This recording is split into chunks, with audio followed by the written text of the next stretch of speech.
I hope for most of you that much of what we're going to be doing in Unit 1.6, which spans 2 days worth of lectures, will be review, that you'll be familiar with it, you'll be comfortable with it, but I've found that there are a number of students that don't have much of a background in phylogeny, and that there are also a percentage of students that maybe have the background, learned it at one point, but are unfamiliar or need a refresher. So if you are familiar with this, if you're comfortable with this, great. Just kind of skim through it, make sure you remember how to do it. We're not going to focus on every bit of phylogenetics because that's not the point of this class, but phylogenetics and relationships among organisms is crucial. It's critical, especially for Evo-Devo, but for any field of biology. We need to understand the relationships among organisms if we're going to say anything at all about their evolution. We need a roadmap, a frame of reference, and that's what a phylogeny is. So phylogenetics is simply the practice of figuring out relationships among organisms. And it can use both morphological characteristics, which is where people began, even before we knew DNA was the genetic material. People were beginning to do phylogenies. The earliest phylogeny was one of the earliest at least, was one that was drawn by Darwin in his notebook, showing a common ancestor of all life on Earth and then species descended. Now, obviously, at that time, a lot of it was conjecture. We didn't have a ton of data. We didn't have specific ways that we could objectively test one hypothesis over another and use data to support it, which we do now, and it's a long, complex, drawn-out process. We're only going to give you an overview of it. I want you to understand a little bit about phylogenies and some of the most important aspects, but we won't delve deeply into how they're made or the mechanics of that. That's something for another class, and some of you have had that background. Okay, so phylogeny is simply a diagram showing relationships among organisms.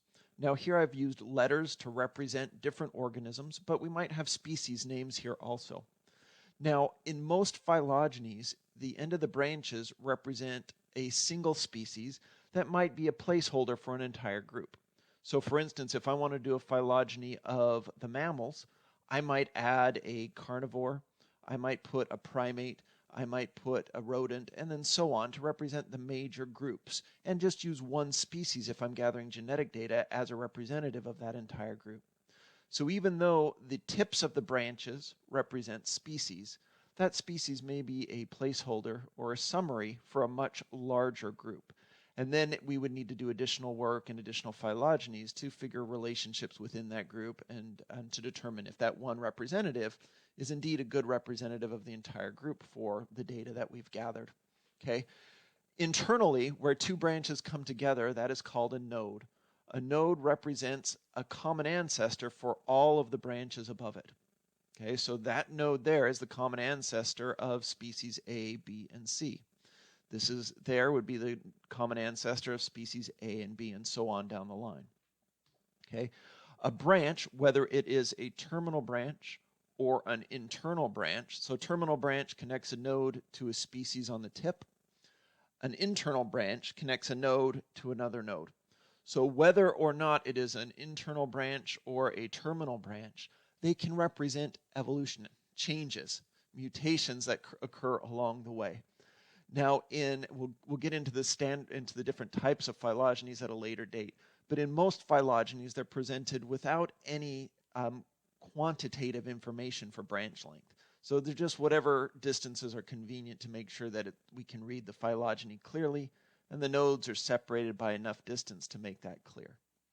But in some phylogenies, where we see variable branch lengths, the branch length actually is an estimate of amounts of evolution that have occurred upon that lineage. So we'll talk about that at a later date.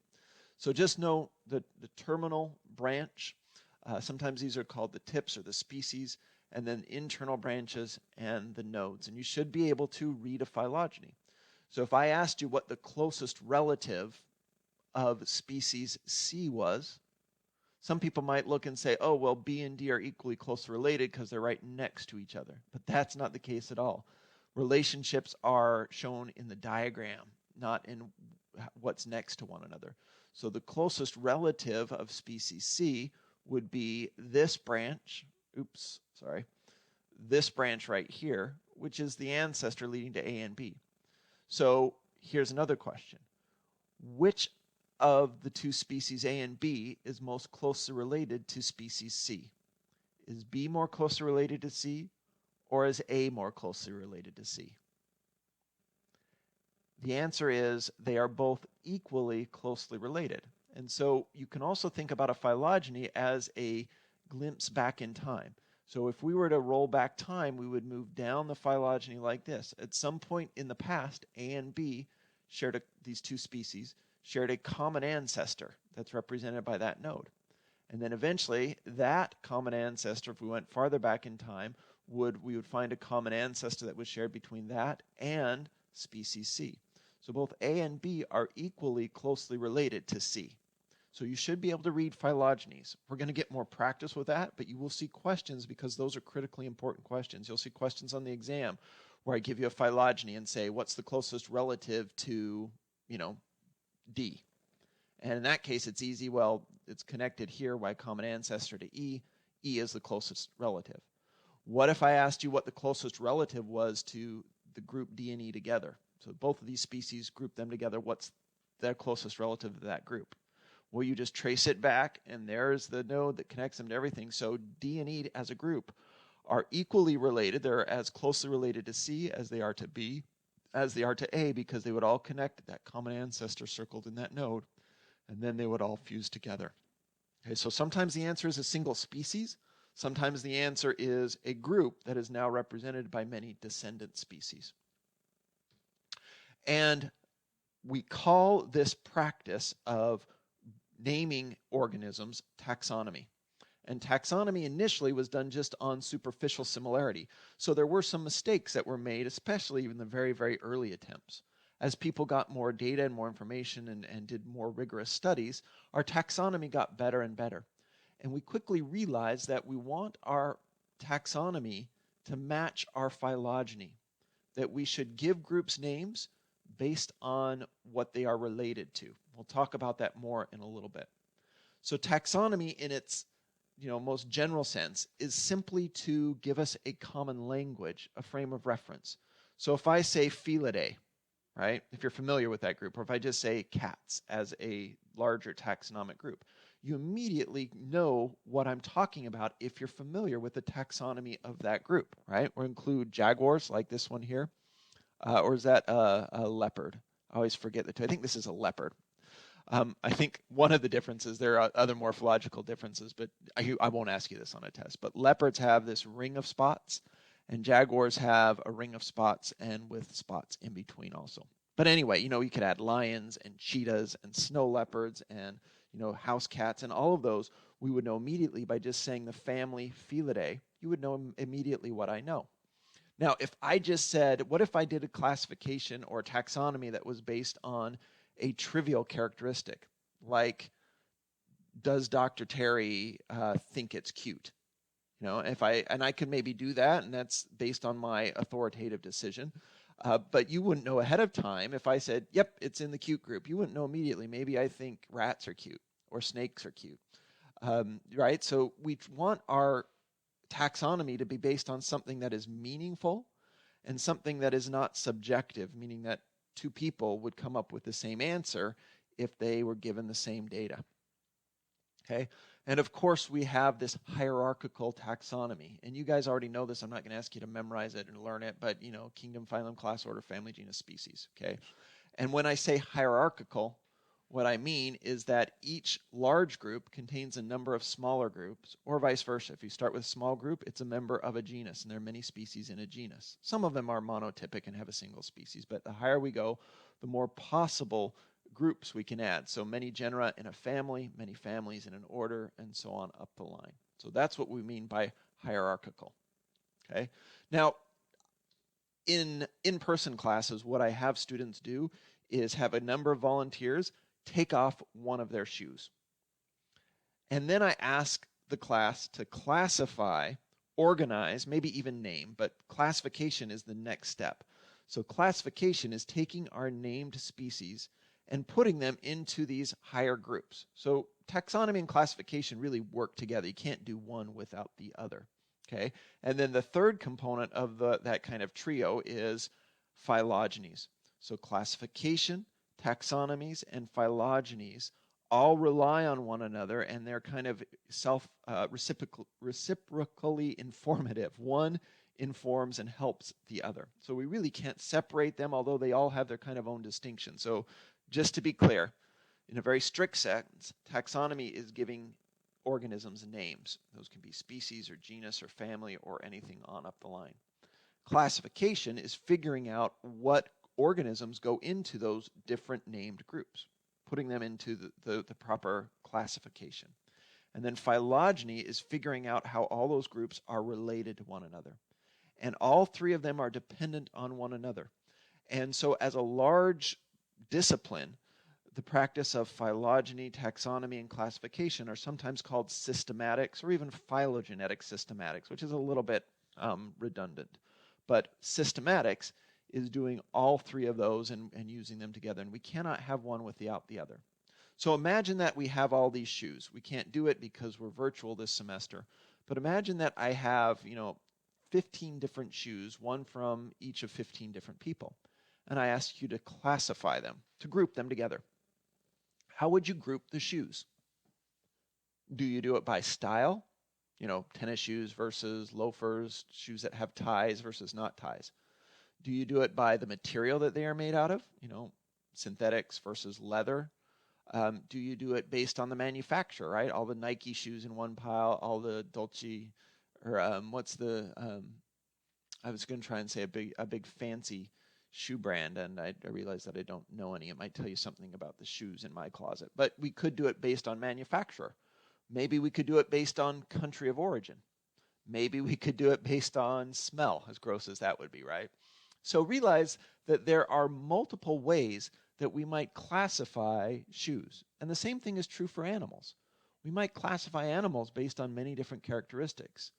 And to some extent, each of those systems of classification is going to be useful. They may even be objective, but they may not give us any additional information, or they may be based on some trivial thing like smell, which is really not important for shoes. I don't know, maybe in the extreme levels it's important. But realize that there might be more important, more relevant characteristics that we could use to classify shoes. And you can see this in shoe stores, right? If you go into what's the Payless shoe source, right? If you go into Payless, you're going to see shoes that are organized by size, I think, right? You go and there's a whole row of size 9s, all different styles. Whereas if you go to a department store, you're going to have them organized by style, where you'll see maybe all of the athletic shoes on one. You say, I like that one, and then they go to the back and bring you whatever size you want. So there might be different systems of organization that work for different purposes, and some people prefer one over the other. Now, when it comes to animals, we don't want a mishmash of all different systems for classification and organization. We want to make sure that we are all on the same page, that we have a common language, so we can understand, study, and communicate about animals effectively. And so we want our system of classification to be based on relationships, on phylogeny. I've got a couple more examples of classification here, right? So let's just talk about why one system might be better than the other, or why it might just simply be trivial. So I grabbed this picture of a closet off of the internet. It's not my closet. Mine is usually much messier, not nearly as large. But so why do we have it looks like we have long sleeve shirts up here and short sleeve shirts down here? Pants on the bottom, shirts on the top. Why? And there might be a reason, but if you went from one closet to somebody else's, you might find a different system of organization. Even if they were given the exact same closet, they might organize things differently. Where do you put your socks? Do socks go in the top drawer of your dresser or in the bottom drawer? And if you're putting them in the top drawer, why? When they go on your feet, shouldn't they go in the bottom drawer? Is the area of your body they go on a good way to organize? So my point is that there might be many systems that to various degree have different uses. But if we wanted to be able to use one another's closet, or if I sent you to my house and say, hey, grab a pair of socks, if there was a universal closet organization system, that would greatly make it more efficient. I don't need to explain where to find my socks. You know, once you've found my closet, where the socks would be if there was like a universal closet organization system. That's not necessary, but there are other areas where we might have more, or at least somewhat more of a general organization system. So supermarkets, right? If I asked you to go to the supermarket and pick up ice cream, right? You don't go to the aisle with foods that start with the letter I. That would be a silly way to organize a supermarket, right? You don't go to the refrigerator section where the milk and the cheese are, even though they're all dairy, right? You go to the freezer section, and you're going to find ice cream and frozen pizzas and frozen fruit and everything there together. So the system in supermarkets is usually based on a combination of convenience, right? One of the things I like asking is, where do you find eggs in the supermarket? And a lot of students will immediately say, oh, they're in the dairy section, right? Which is true. And I'm like, well, why are they in the dairy? Why are the eggs next to the milk? Eggs aren't dairy. Why don't you put the eggs next to the refrigerated chicken breast? Wouldn't that make more sense? And I think, I'm not 100% sure, but I think the answer would be because when refrigeration first was put into supermarkets, there was a small number of things they refrigerated. And they started to refrigerate eggs and milk. Those are probably the two big ones, and they kind of just have gotten stuck together. I don't know. Right? Now that refrigerator sections have expanded to include beer and orange juice and yogurt and, everything else, we probably could separate them out and maybe even make it a little bit more universal. So if you went to a Piggly Wiggly in the Southwest or a Albertsons in the Western United States, you would know immediately what side of the store to go to and where to go exactly for certain things. And sometimes if you go to a different store you're not familiar with, especially in a different area, it might take you a little while to find what you need to find because they are not all organized the same. But we don't want that for our classification and organization of life on Earth. We want a universal system that is common among all workers that we can all agree on. Then we maybe can gather data to change or to evaluate if our classification is valid or not. We want to do that. And we don't want to base it on something trivial, right? If I just say, hey, let's put all brown things in an organization, if it's got a certain level of brown color, we'll put it in one group. Now, that might even be objective depending on how strictly I defined that, but it's not useful beyond the system. It's trivial. Trivial just means there's no deeper meaning, no good reason for why we organize something that way. Is it good to eat?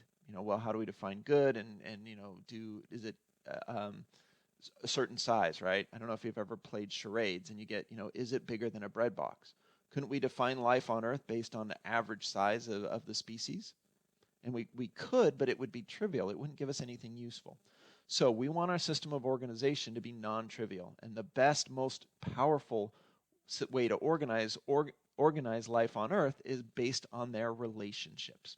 So phylogenies, and we'll talk in later a little bit about how we make phylogenies, but once we have a phylogeny showing relationships among different species, this is phylogeny of mammals, by the way, then we have a good system of classification. Now this guy is classified as a rodent. This guy is classified as a marsupial, right? So they're not in the same group. And so realize that this now gives us a roadmap for understanding the evolution of these organisms. So other rodents don't look like this. They don't have, this guy has a long tail for balance and these powerful hind legs for jumping. And so it has this mode of locomotion where it jumps along, bounces along, much like the kangaroo. But if we understand that the kangaroo is part of the marsupial group, including koalas and numbats and wombats, you can look up, there are lots of other cool marsupials. Possums are in that group also. And if we understand that this guy is more closely related to all those marsupials, and this guy is more closely related to all the rodents that just kind of run around on four legs like most rodents do, then we know that this mode of locomotion evolved independently, right? So we understand where they are related, all the things around them have different modes of locomotion. We know that this is a convergent characteristic. Now, if we organize things by modal locomotion, we would not understand the history, the origin of this hopping characteristic. So that's why phylogenies are important, because if we understand relationships, then we have a very powerful tool for exploring and understanding the history of the evolution of those organisms. And they're very technical, and some of them are somewhat intuitive, others are more difficult, but some of them are very critical for this class, and so we will review many of those in the coming 3 lectures. So other examples, right? The dolphin which looks somewhat fish-like, but pretty easy once you look at all its characteristics to realize it's not a fish, right? It has very many mammal characteristics, and even its characteristics that make it a little bit fish-like, right? Like its hind tail propelling it through the water are different because these guys move their tail up and down. Fish move their tails left and right. This is an artist's representation of an extinct ichthyosaur, a group of diapsids, or reptiles for short if you want, that looks superficially similar to dolphins. It's got a dorsal fin. It has flipper-like forelimbs. The dolphins, by the way, have completely vestigial and lost hind limbs, although sometimes rare mutants have little flippers for hind limbs, but those are not common in species, whereas all of the ichthyosaurs maintained their hind limbs. Right? They have similar position of the eyes, nostrils, a little bit similar up at the top here, a little bit even more migrated up to the top here. So there are some superficial similarities. We know they're convergent, however, when we realize that this belongs in the group Mammalia. This belongs among more closely related to the other reptiles, including dinosaurs, birds, snakes, lizards, and other extinct reptiles also, right? We see this over and over again. One example we've already talked about is flight. Right? So it's important to understand that this structure and this structure evolved independently as wings, but as a forelimb, they do share some common ancestry. And so we can begin to understand the history of these organisms based on those roadmaps, those shared phylogenies. Okay? And then we can extend this not just to physical characteristics, the morphology of these organisms, but we can extend it to genetic characteristics, right? Does this guy have the same genes as this guy? Well, we really can't answer that question because these are gone. They're extinct.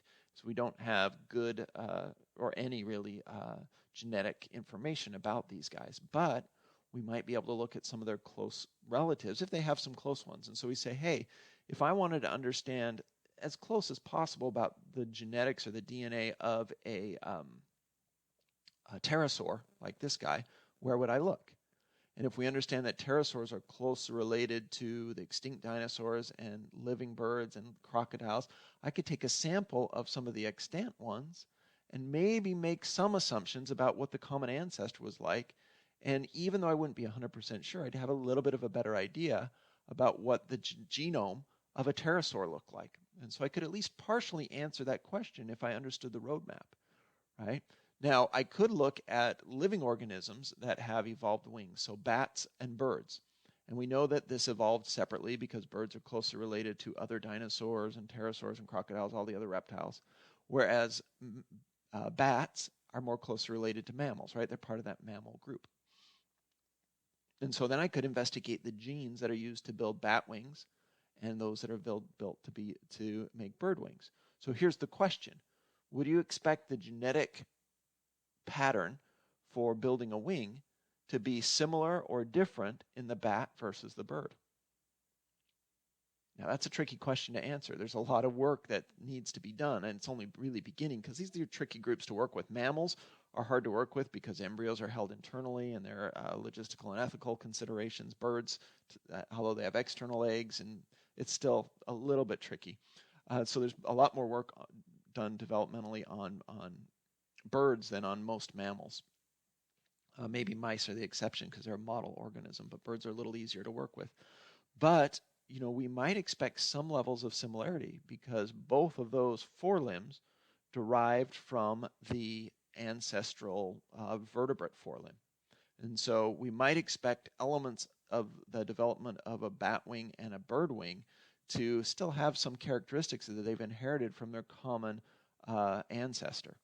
And so at the DNA level, we might see that also. But we'd also expect to see some major differences because bat wings, right, are built quite differently from skin stretched between fingers, whereas bird wings have reduced and reinforced enlarged bones, and then the feathers provide the flight structure rather than bones and skin. So just realize we might expect to see some quite differences. And notice that we get to somewhat similar outcomes, right? Convergent evolution can be a very powerful force. The pterosaur is skin stretched between digits, but also digits in a more important attachment on the hind leg. And it's a single digit. It's the fourth finger of the pterosaur that provides the vast majority. Look at this massive finger here. that provides that rigid support, and then they can bend it down. There's the pterosaur's wrist with that one finger reinforced and supporting the wing. Or in the bats, it's stretched between all 4 of the major digits with the 5th one up here. Okay. So there are some really cool questions we can understand and ask, but we can only do that in a thorough, logical manner if we know the relationships and the phylogenies of the organisms that we're talking about. And so we'll explore that more in the next 3 lectures.